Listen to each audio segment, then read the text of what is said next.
El gran comedor de la mansión en Madrid brillaba bajo la luz del candelabro. Pero lo que ocurrió allí no estaba escrito en ningún guión. 2 niños, con sonrisas tímidas, esperaban frente a un pastel adornado con frutas frescas.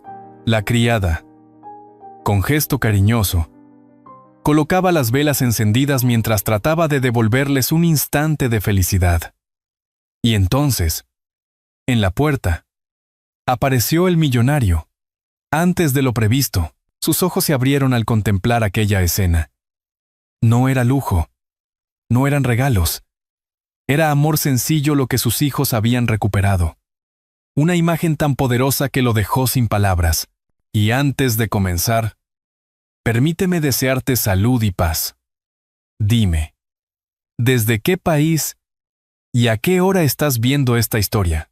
En Salamanca, las tardes de otoño traían un frío húmedo que se colaba por los muros antiguos de las casas señoriales. En una de ellas, al final de una calle arbolada que llevaba hacia el río Tormes, vivía don Ricardo Herrera, un hombre de negocios conocido por sus éxitos financieros y por el hermetismo con que conducía su vida privada.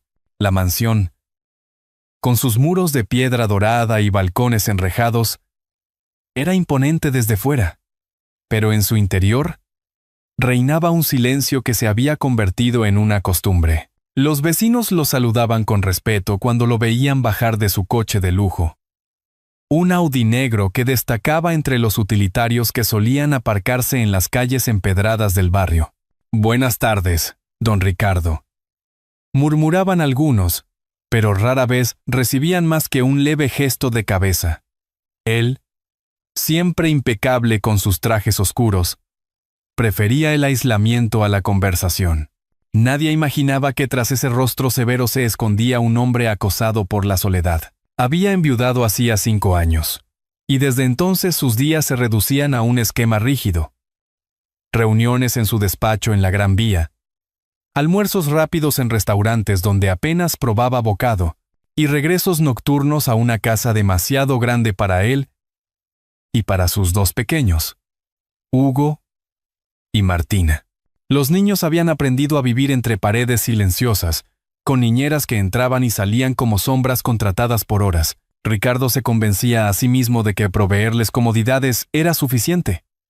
Colegios privados, ropa de marca, un chofer que los llevaba cada mañana, pero en el fondo, sabía que les faltaba lo esencial: la presencia de un padre. En el comedor de la mansión, la gran mesa de nogal apenas se usaba. La cubría una fina capa de polvo, porque casi siempre los niños cenaban solos, atendidos por alguna empleada, mientras Ricardo prolongaba su jornada en el despacho. Había heredado de su propio padre la idea de que el sacrificio laboral era una forma de amor. Pero esa noción empezaba a resquebrajarse. Más de una vez había sorprendido a Martina dormida en el sofá, con el uniforme escolar arrugado, esperando en vano a que él llegara para darle las buenas noches. El retrato de Isabel, su difunta esposa, presidía el salón principal. La pintura mostraba a una mujer de mirada cálida, con un vestido rojo que contrastaba con la sobriedad del entorno. Ricardo evitaba mirarla demasiado tiempo, porque al hacerlo sentía un peso insoportable en el pecho. La pérdida de Isabel había sido un golpe brutal, y aunque los años habían pasado, la herida no cerraba. Hugo, que ya contaba con 9 años, había adoptado un carácter reservado. Martina, con apenas 7, conservaba algo de dulzura, pero se refugiaba en sus muñecas como quien busca un refugio secreto. Aquella tarde de sábado, Ricardo regresó antes de lo habitual. Había cancelado un viaje de negocios a Madrid, cansado de hoteles y conferencias que ya no le decían nada. Entró en la casa y percibió el eco de sus propios pasos. El mayordomo se había jubilado hacía tiempo, y ahora la mansión dependía de empleadas temporales. Los niños estaban en el piso superior, según le informaron. Ricardo dejó el maletín sobre la mesa de la entrada y se dirigió al salón. Se sirvió una copa de vino tinto de la Ribera del Duero y se sentó frente al ventanal. Afuera, las hojas caídas formaban remolinos dorados en el jardín. Por un instante, Recordó las comidas familiares de antaño. Isabel sirviendo paella los domingos. Los niños riendo mientras se peleaban por el último trozo de tarta de manzana. Cerró los ojos y sintió que esas memorias eran como fantasmas, recordatorios crueles de lo que había perdido. De pronto, escuchó risas apagadas en el piso superior. Se levantó con curiosidad. Hacía semanas que no oía a Hugo y Martina reír juntos. Subió despacio la escalera de mármol y se asomó al pasillo. La puerta del cuarto de juegos estaba entreabierta. Dentro, los niños miraban una caricatura en la tableta. Pero la pantalla no era lo que provocaba sus risas. Estaban recordando algo que su madre solía hacer. ¿Te acuerdas cuando mamá nos llevaba al mercado de la Plaza Mayor y comprábamos churros?, preguntó Martina. Hugo asintió con una sonrisa tímida, y el corazón de Ricardo se estremeció. No quiso interrumpir. Cerró la puerta con cuidado y regresó al salón, donde el retrato de Isabel parecía observarlo con un reproche silencioso. Se sirvió otra copa de vino, pero el sabor le resultó amargo. Se dio cuenta de que, pese a sus logros, pese a sus millones, su casa no era un hogar. Era un palacio vacío, donde sus hijos crecían sin calor familiar. Esa noche, mientras intentaba leer un informe financiero, las palabras se le borraban de la vista. Su mente regresaba una y otra vez a la risa de los niños. Algo debía cambiar. Aunque no sabía cómo ni por dónde empezar, presentía que la vida estaba a punto de darle una señal. Esa noche, por primera vez en mucho tiempo, Ricardo no pudo dormir. La semana siguiente, la rutina de la casa cambió con la llegada de una nueva empleada. Se llamaba Clara, y al verla por primera vez, Ricardo apenas levantó la vista del periódico. Venía recomendada por una agencia local, y, según la carta de presentación, tenía experiencia en tareas domésticas. Lo que nadie sabía aún era que su presencia traería una brisa de vida a la mansión apagada. Clara era una mujer de unos 40 años, de aspecto sencillo pero digno. Llevaba el cabello castaño recogido en una trenza y unos zapatos gastados que contrastaban con el mármol brillante del vestíbulo. Saludó a Ricardo con un «Buenos días». Don Ricardo, pronunciado con un respeto casi antiguo. Él respondió con un gesto breve, indicándole que hablara con la administradora para recibir las instrucciones. Luego, volvió a esconderse en su despacho, como hacía siempre. Sin embargo, Hugo y Martina no fueron indiferentes.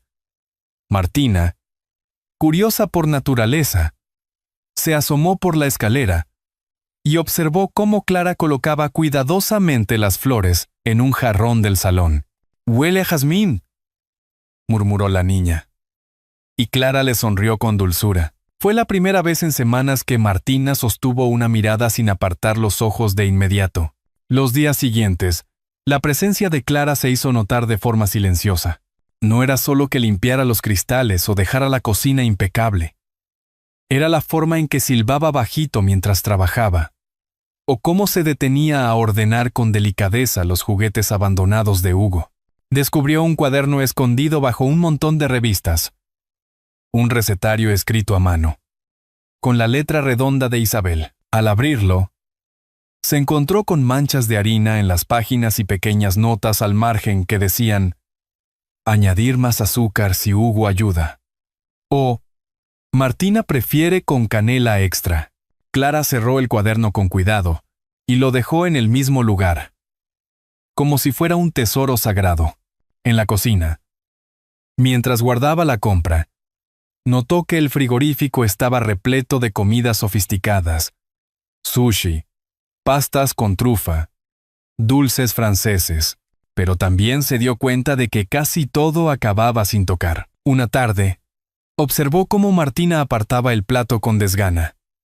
«No me gusta. No sabe a nada», dijo en voz baja. Clara, en lugar de insistir, le preguntó, «¿Y qué te gustaría que supiera algo?». La niña no respondió, pero se encogió de hombros y acarició la foto pegada con imán en la nevera. Isabel y los niños riendo con las manos llenas de chocolate. Clara entendió sin necesidad de más palabras. Con Hugo la conexión fue más lenta. El niño solía encerrarse en su habitación, rodeado de juguetes caros que permanecían intactos en sus cajas. Una tarde, mientras Clara pasaba la aspiradora, notó que él dibujaba en silencio sobre una libreta. Se inclinó para recoger un papel caído y vio un bosquejo de su madre tocando el piano. No dijo nada. Solo le devolvió el papel con una sonrisa y una frase sencilla. «Dibujas muy bien».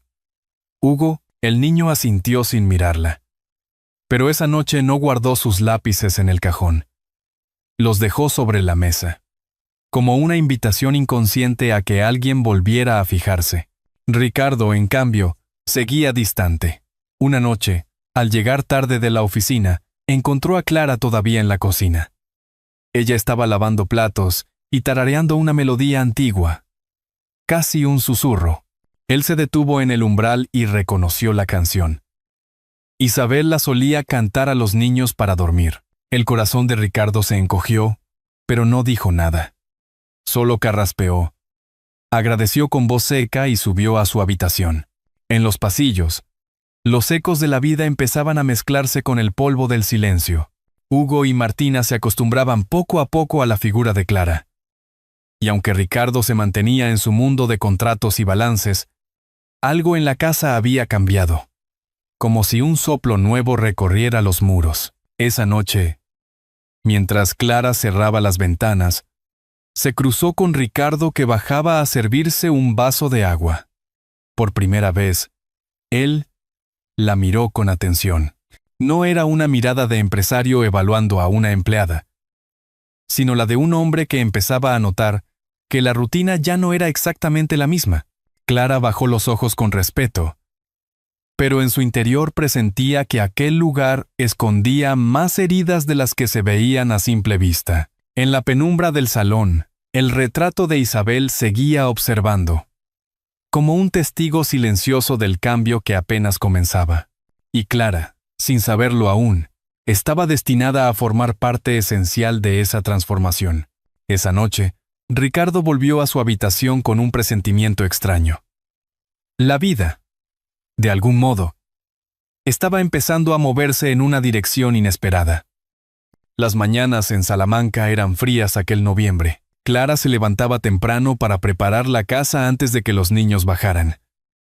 Una de esas mañanas, mientras pelaba unas manzanas en la cocina, Martina entró descalza, frotándose los ojos.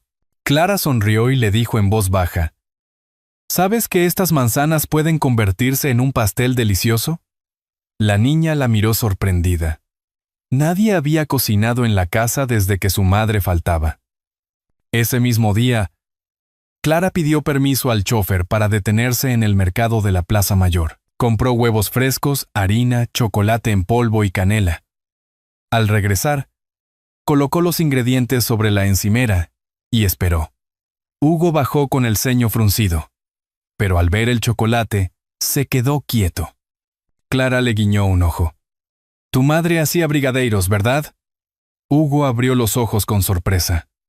«¿Cómo lo sabes?» Clara simplemente señaló el recetario de Isabel, que había encontrado días atrás.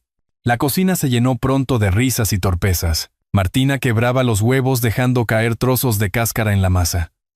Hugo agitaba la cuchara con demasiada fuerza y salpicaba harina por todo el delantal. Clara no corregía con dureza. Reía con ellos, recordando cuando sus propios hijos hacían lo mismo. Les explicó que cada error hacía la receta más especial, porque significaba que todos habían puesto sus manos en ella. Mientras mezclaban, Clara les contó una anécdota de su infancia. Cómo en el barrio de su madre en Zamora, cada niño esperaba con ansias el olor a bizcocho que salía de las casas los domingos. Martina escuchaba embelesada, y Hugo, por primera vez en meses, soltó una carcajada franca cuando Clara imitó a un vecino goloso que siempre se presentaba en la puerta a la hora justa del postre. Cuando el pastel entró en el horno, los tres se sentaron a esperar. Martina se acomodó en el regazo de Clara, jugando con los botones de su blusa, mientras Hugo hojeaba el cuaderno de recetas. «Aquí mamá escribió mi nombre», murmuró con un hilo de voz. Clara acarició su cabello y respondió: «Eso significa que cada página guarda un pedacito de ustedes». Los niños la miraron con una mezcla de ternura y alivio, como si de pronto no estuvieran solos en sus recuerdos. El aroma del pastel recorrió la casa, despertando memorias adormecidas. Ricardo, que había regresado temprano ese día, se detuvo en el pasillo. Olió el chocolate y se quedó helado. Hacía años que ese perfume no llenaba la mansión. Con pasos cautelosos se acercó a la cocina y se quedó en el umbral, observando la escena. Clara sacando el pastel humeante. Martina aplaudiendo con entusiasmo. Hugo sonriendo mientras probaba la primera rebanada. Ricardo tragó saliva. Durante meses había invertido dinero en terapeutas, juguetes caros y comidas sofisticadas, sin lograr una sola sonrisa auténtica de sus hijos. Y ahora, en una tarde cualquiera, una mujer sencilla conseguía lo que él no había podido. Sintió una mezcla de gratitud y celos, como si aquel momento le perteneciera, y al mismo tiempo se le escapara. Se aclaró la garganta, y los tres giraron la cabeza hacia él. Martina corrió de inmediato. «Papá, hemos hecho pastel como con mamá». Hugo levantó tímidamente el plato hacia su padre. Ricardo aceptó un trozo y lo probó. El sabor era simple, casero, pero lo conmovió hasta lo más hondo. Recordó a Isabel riendo mientras limpiaba harina de la nariz de los niños. Un calor inesperado le recorrió el pecho. Clara, nerviosa, bajó la mirada. «Perdone, don Ricardo. Quise entretenerlos un poco». Él se quedó callado unos segundos, mirando a sus hijos radiantes. Finalmente respondió con voz entrecortada: «No tienes que disculparte. Gracias». Fue la primera vez en mucho tiempo que pronunció esas palabras con sinceridad. Esa noche, la mesa del comedor volvió a tener risas. El pastel, a medio terminar, quedó en el centro como un símbolo de algo que renacía. Ricardo observaba a Hugo y Martina discutir por la última porción y comprendía que la herida seguía abierta, pero ya no estaba sangrando sola. Clara, sin darse cuenta, había empezado a coserla con paciencia y dulzura. Cuando los niños se fueron a dormir, Ricardo se quedó en la cocina, mirando las migas en los platos. Clara se acercó a recogerlos y él le dijo en voz baja: «Hoy los he visto vivos de nuevo, no lo olvidaré». Ella sonrió con humildad, secándose las manos en el delantal. Aquella noche, Ricardo subió las escaleras con un pensamiento inquietante. Si una simple receta había devuelto la alegría, ¿qué otros secretos guardaba aún esa mujer capaz de cambiar la atmósfera de la casa? El ambiente en la mansión había cambiado notablemente. Desde aquella tarde del pastel, Hugo y Martina buscaban a Clara en cada rincón. La acompañaban a la cocina, le contaban pequeños secretos del colegio y hasta le pedían que les leyera antes de dormir. Ricardo observaba todo con una mezcla de asombro y desconfianza. Era evidente que la mujer había conquistado a los niños. Pero, ¿quién era realmente? Una mañana de domingo, Ricardo decidió quedarse en casa en lugar de marchar a su despacho. Desde la ventana del salón los vio jugar en el jardín con Clara. Martina corría con un lazo rojo en el pelo. Hugo intentaba volar una cometa, y Clara reía, sujetando la cuerda cuando el niño estaba a punto de perderla. Aquella visión le provocó un nudo en la garganta. Isabel solía hacer lo mismo en aquel mismo jardín. Una década atrás, movido por la curiosidad, comenzó a fijarse en los detalles. Notó que Clara sabía exactamente cómo calmar los miedos de Martina por las noches, o cómo animar a Hugo a hablar de sus dibujos. Notó también que conocía canciones de cuna muy similares a las que Isabel cantaba. Melodías que no estaban en ningún libro, y sobre todo, percibió la naturalidad con que se movía en la casa, como si cada rincón le resultara familiar.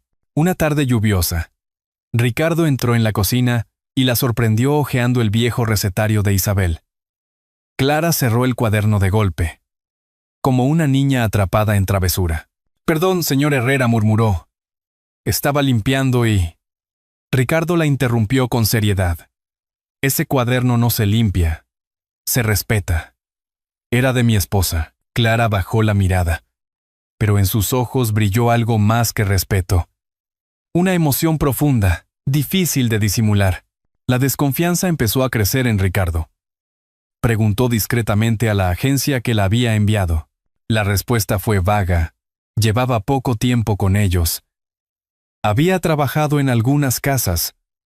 Nada extraordinario. Sin embargo, algo no cuadraba. Una intuición le decía que aquella mujer guardaba un secreto. La confirmación llegó de manera inesperada. Una tarde, mientras ordenaba el despacho, encontró una carpeta olvidada sobre la mesa auxiliar. Dentro había dibujos de Hugo. Entre ellos un retrato infantil de Isabel con un bebé en brazos. Mamá con Lucía. Estaba escrito con la letra insegura de Martina. Ricardo frunció el ceño. ¿Quién era Lucía? Esa noche, durante la cena, preguntó a sus hijos. Hugo bajó la vista. Martina se encogió de hombros. Lucía es nuestra amiga, dijo ella finalmente. Clara, que servía el postre, se puso rígida. Ricardo lo notó al instante. ¿Amiga de dónde?, insistió. La niña respondió con naturalidad. Del parque. Ella dice que también conocía a mamá. El silencio cayó pesado sobre la mesa. Clara evitó la mirada de Ricardo y recogió los platos en silencio, inquieto. Ricardo decidió comprobarlo por sí mismo. Al día siguiente salió del trabajo antes de tiempo y fue al parque donde jugaban los niños. Los vio a lo lejos. Hugo y Martina conversaban animadamente con una niña de unos 10 años. Delgada, con ojos vivaces y cabello oscuro recogido en una coleta. Clara estaba cerca, observándolos con expresión serena. Cuando la niña rió, Ricardo sintió un escalofrío. Esa risa le resultaba dolorosamente familiar. Se acercó con paso firme. Los niños corrieron hacia él, entusiasmados. «Papá, esta es Lucía», dijo Martina. La niña lo miró con respeto, pero también con una extraña mezcla de timidez y reconocimiento. Ricardo, desconcertado, saludó cortésmente. Clara, en cambio, se mostró tensa. «No esperaba verlo aquí, señor Herrera», murmuró. Él asintió sin quitar la vista de la niña. Algo en sus facciones, en la forma de ladear la cabeza, le recordó a Isabel. De regreso a la mansión, Ricardo no pudo apartar la idea de la cabeza. Aquella niña no era una simple amiga del parque. Había algo más. Algo que lo inquietaba profundamente. Esa noche, mientras Clara recogía la mesa, Ricardo se acercó y le dijo en voz baja: «Quiero saber quién es Lucía. Y quiero que sea usted quien me lo diga». Clara se quedó inmóvil, con el plato temblando en sus manos. La tensión en la casa era palpable. Después de la pregunta directa de Ricardo, Clara había evitado cualquier explicación, limitándose a decir que no era el momento. Pero en el rostro de la mujer se adivinaba el peso de un secreto que la quemaba por dentro. Al día siguiente, mientras los niños estaban en la escuela, Ricardo decidió hablar de nuevo con ella. La encontró en la cocina, preparando un guiso sencillo de lentejas. Un plato humilde que llenaba el aire de un aroma familiar, de hogar. Él se quedó en el umbral, mirándola en silencio, hasta que finalmente pronunció: «Clara, no podemos seguir así. Mis hijos han mencionado a Lucía, y usted se ha puesto nerviosa. Quiero la verdad». Clara respiró hondo, se limpió las manos en el delantal y lo miró fijamente. Sus ojos tenían una mezcla de miedo y determinación. «Señor Herrera». «Ricardo», corrigió. «Hay algo que nunca pensé que tendría que decirle. Pero el destino ha querido que sus hijos y la mía se encontraran». Ricardo dio un paso adelante, confundido. «¿Su hija? ¿Lucía es su hija?». Clara asintió, pero sus labios temblaban. «Sí, Lucía es mi hija. Y también es hija de Isabel. Las palabras cayeron como un trueno. Ricardo retrocedió, incrédulo. ¿Qué está diciendo?, balbuceó, con la voz quebrada. Isabel, nunca... Clara bajó la mirada y comenzó a explicar, con voz serena, pero dolorosa. Años atrás, antes de casarse con él, Isabel había quedado embarazada en circunstancias complicadas. Su familia, temerosa de los comentarios en Salamanca, decidió enviar a la niña a otra ciudad. Clara, que entonces trabajaba como asistente en una pequeña clínica, fue la encargada de cuidar a ese bebé hasta que una familia adoptiva pudiera recibirla. Pero la madre adoptiva falleció, y Clara terminó criando a la pequeña en secreto, considerándola como suya. Nunca quise ocultarlo para hacer daño, continuó Clara. Pero Isabel me pidió, en sus últimas cartas, que protegiera a la niña, que nunca la dejara sola, y eso hice. Ricardo se sentó pesadamente en una silla, con las manos en la cabeza. Todo su mundo se tambaleaba. Tenía una hija de la que jamás supo, una niña que ahora jugaba con Hugo y Martina como si el destino hubiera querido unirlos. En ese instante, la puerta se abrió y Lucía apareció, con su mochila colgando y una sonrisa inocente. Al ver a Ricardo y a Clara en silencio, preguntó tímidamente, ¿he hecho algo mal? Ricardo la miró con ojos húmedos. Se levantó, se acercó y, casi sin darse cuenta, acarició su mejilla. La niña no se apartó. Al contrario, apoyó la cara en su mano con una naturalidad que le desgarró el alma. Era como si en su interior reconociera algo que las palabras aún no habían nombrado. No. Pequeña, susurró Ricardo, la voz rota. No has hecho nada mal.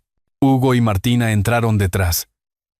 Y Martina exclamó alegre, «Papá, hoy jugamos todos juntos». Lucía dice que su mamá le contaba historias de Isabel. Ricardo se quedó helado. Clara cerró los ojos un instante, resignada a que la verdad terminara de salir.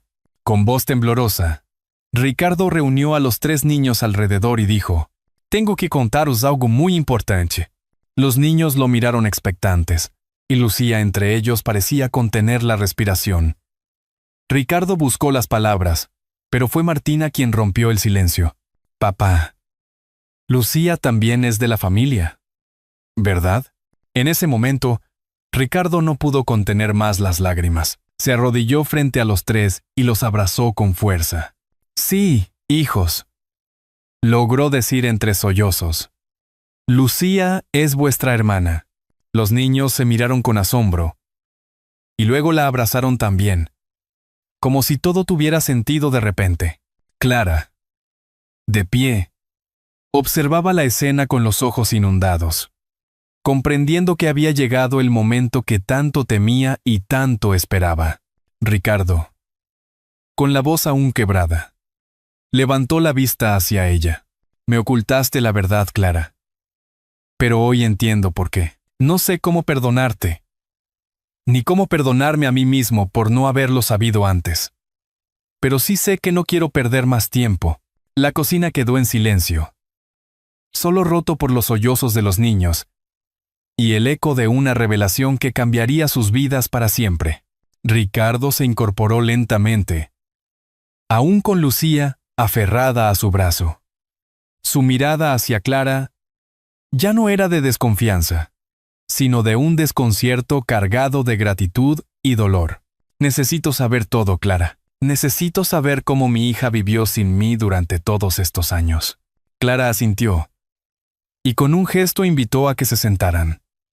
El relato estaba a punto de comenzar, y con él, la verdadera transformación de aquella familia. Los días siguientes a la revelación fueron intensos.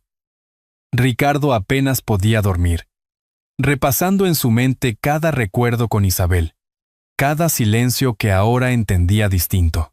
Pero lo que más le sorprendía era la serenidad de Lucía. La niña parecía aceptar con naturalidad la noticia de tener un padre y 2 hermanos nuevos, como si siempre lo hubiera sabido en el fondo de su corazón. Una tarde de domingo, la familia se reunió en el comedor. Clara había preparado un cocido, y la mesa estaba llena de risas y conversaciones sencillas. Hugo y Martina competían por contar anécdotas de la escuela, y Lucía escuchaba fascinada, aportando sus propios recuerdos. Ricardo los miraba uno a uno, conmovido por la unión inesperada que estaban haciendo. Al terminar, pidió silencio. Se levantó y, con la voz firme pero emocionada, dijo: «He pasado demasiados años pensando que la riqueza estaba en los negocios, en las cuentas del banco. Hoy sé que la verdadera riqueza está aquí, en esta mesa. No puedo cambiar el pasado, pero sí puedo prometer que, desde ahora, estaré presente cada día para vosotros». Los niños lo abrazaron entre aplausos y risas. Clara, desde el otro extremo de la mesa, bajó la cabeza para ocultar las lágrimas, pero Ricardo se levantó, caminó hacia ella y le tomó la mano. «Gracias por cuidar de Lucía todos estos años», susurró. «Gracias por devolverme a mis hijos». Ella asintió, sin palabras. En aquel gesto sencillo se cerraba un ciclo de culpas y secretos. Y se abría uno nuevo. El de una familia que se reconstruía, no desde la perfección, sino desde el amor y el perdón. Esa noche, al despedirse, Martina murmuró medio dormida: «Ahora mamá Isabel puede sonreír desde el cielo, porque estamos juntos otra vez». Y Ricardo, acariciando sus cabellos, supo que era verdad. Al cerrar esta historia, queda la imagen de una mesa sencilla, donde un padre y 3 niños comparten comida y risas. Tras tanto dolor y silencio, la vida les dio otra oportunidad. Esa es la enseñanza más profunda. Los lazos verdaderos nunca desaparecen. Solo esperan ser reconocidos. Querido oyente, si esta narración te ha llegado al corazón, comenta con el número 1. Si crees que pudo ser mejor, marca el 0. La lección es clara. El amor sincero tiene la fuerza de reparar lo que parecía perdido. Todos erramos. Todos cargamos con ausencias. Pero siempre es posible reconciliarnos con el pasado. Clara, al cuidar de Lucía y unir a la familia, mostró que la bondad sin condiciones puede transformar un destino. El dinero no sustituye un abrazo ni la certeza de pertenecer a un hogar. Y basta con una oportunidad como regar una semilla olvidada para que alguien florezca de nuevo. La verdadera felicidad aparece cuando vivimos para otros. Igual que una luz encendida en la ventana guía al caminante en la noche, un gesto de amor sencillo puede iluminar una vida entera. Quizá usted recuerde una mano amiga que, en un momento difícil, le devolvió la esperanza. Ese recuerdo no es pequeño. Es la prueba de que la compasión sostiene nuestra existencia. Deténgase un instante y pregúntese: ¿qué vínculos podría sanar hoy? ¿A quién podría tenderle la mano o dedicarle una palabra amable?